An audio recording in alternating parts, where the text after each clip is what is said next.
양자역학은 신이 존재한다는 결정적인 증거다. 양자역학은 신이 없다는 결정적인 증거다. 이런 영상을 본 적이 있는데 필자는 정반대로 변증하고자 한다. 왜냐하면 이런 그릇된 지식에도 미혹되는 자녀들이 있을지도 모른다는 염려 때문이다. 양자역학은 신이 존재한다는 결정적인 증거다.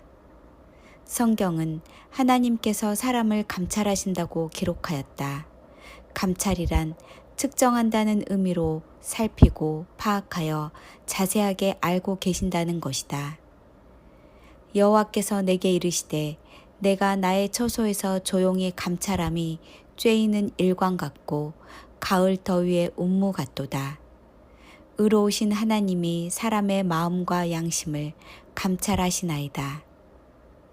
하나님의 처소는 우주 밖에 있는 천국으로 지구와의 거리는 수백억 광년도 넘게 멀리 떨어져 있다.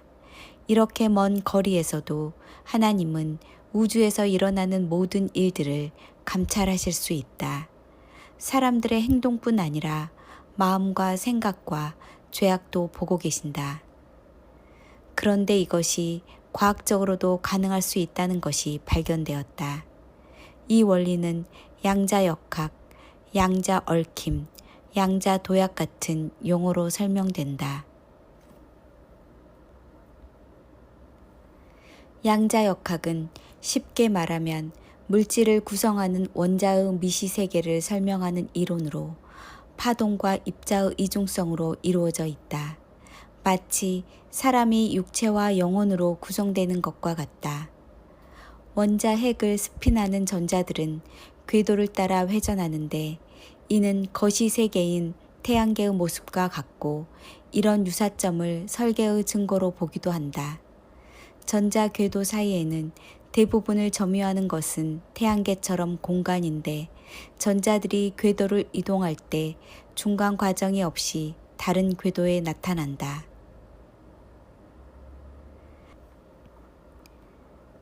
다시 말하면 한 궤도에서 다른 궤도로 이동할 때 공간을 거치지 않고 사라졌다가 나타난다.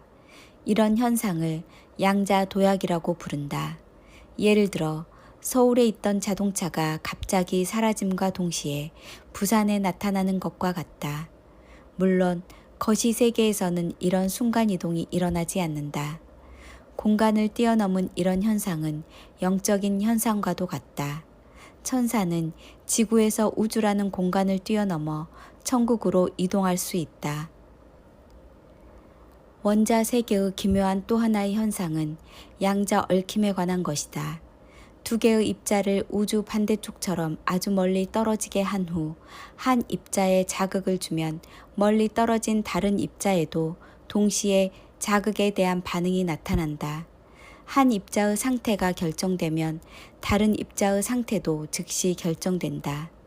이러한 정보 교환의 속도는 빛보다 빠른 속도에 해당한다. 정보 교환의 속도는 공간을 초월하든지 공간이 영향을 주지 않는 중첩된 현상으로 보인다. 이 경우 공간이란 요소는 정보 전달에 장애가 되지 않는다. 입자의 괴이한 또 다른 현상은 관찰자 효과다. 입자를 측정하면 입자는 마치 자기를 누군가 지켜보는 것을 알고 있는 것처럼 거동한다. 전자는 입자와 파동의 두 가지 성질을 가지고 있어서 입자의 위치를 측정하면 입자의 운동량은 측정할 수 없는 상태가 된다.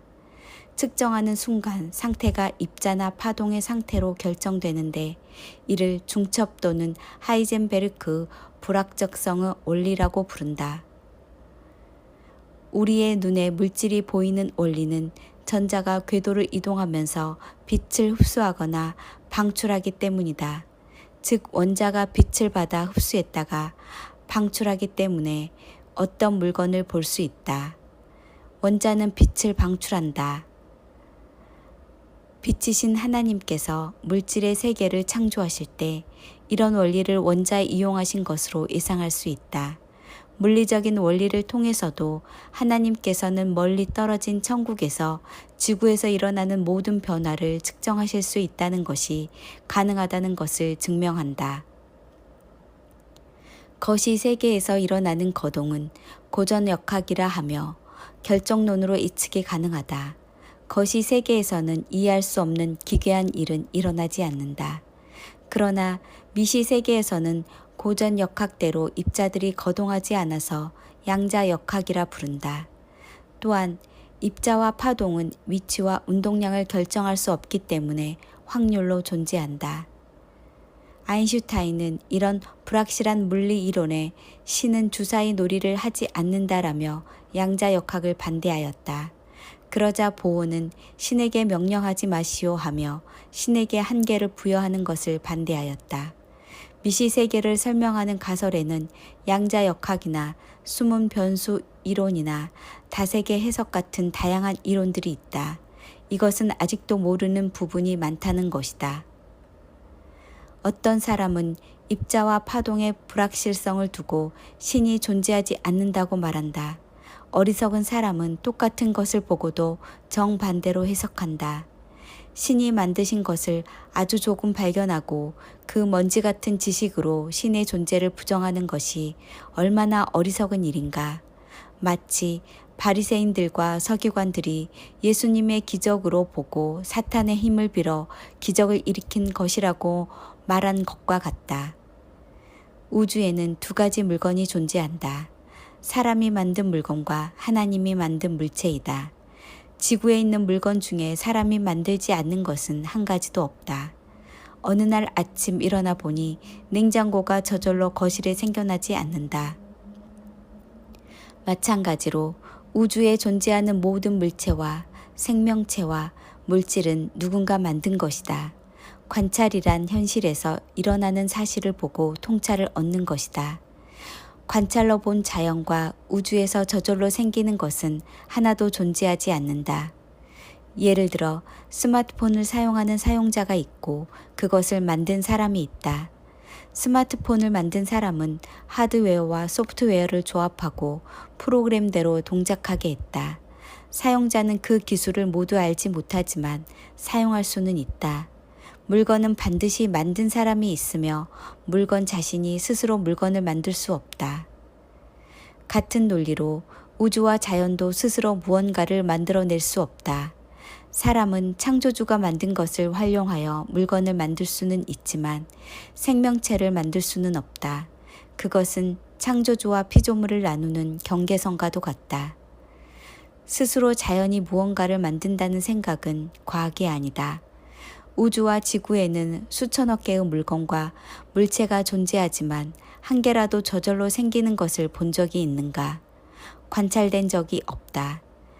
만약 그것을 누군가 주장한다면 사입이 과학이거나 기적이거나 속임수다. 우리는 집에서 기른 새나 곤충들이 자연에서 배운 경험이 없음에도 집을 짓고 후손을 낳아 양육한다. 그들은 DNA의 프로그램에 의한 본능대로 행동하고 DNA의 정보는 아무리 오랜 세대가 지나더라도 추가하거나 변경되지 않는다. 양자 역학과 양자 얽힘이 아무리 멀리 떨어진 거리에서도 측정하는 것이 가능하다는 것은 신의 지문과도 같다. 30억 개의 염기 서열로 코딩된 DNA 프로그램과 더불어 신이 존재한다는 결정적인 증거다. 30억 개의 문자를 무작위로 섞여 연속적인 정보를 만들어내는 것은 불가능하다. 100개의 알파벳만 무작위로 섞어 정보를 만들어내는 것은 평생 해도 성공할 수 없다. 창조주가 우주를 만드셨다면 우주를 모니터링하고 감시하는 방법도 고안하셨을 것이다. 그분은 미시세계에 기묘하게 거동하는 원리를 숨겨 놓으셨다. 마치 자상한 정원사처럼 우주 만물을 섬세하게 다스리고 보존하시고 돌보신다. 우주 모든 물체는 이렇게 얽혀 있지만 자연이 스스로 지성을 가지고 거동하지 못하는 이유는 스마트폰에서 설명한 것처럼 만든 이는 우주 밖에 존재해야 하기 때문이다. 여호와는 의인을 감찰하시고 악인과 폭력을 좋아하는 자를 마음에 미워하시도다. 79억 명의 사람들 중에 누가 의인인지, 누가 생명이 있는지, 믿음이 있는지 측정하실 수 있다. 사람 속에 있는 전자의 거동과 전자들이 방출하는 빛을 보고서라도 실시간 파악하실 수 있다. 관측자의 효과는 사람의 믿음과 기도에 하나님께서 응답을 주실 수 있고, 하나님의 응답은 사람에게 정보를 전달하실 수 있다는 사실도 알려준다. 하나님께서 만드신 물질과 우주는 그냥 존재하는 것이 아니라 법칙과 원리와 정보가 있다. 신이 존재한다는 증거이다. 사실 이 정도는 신에게 어려운 일도 아니다.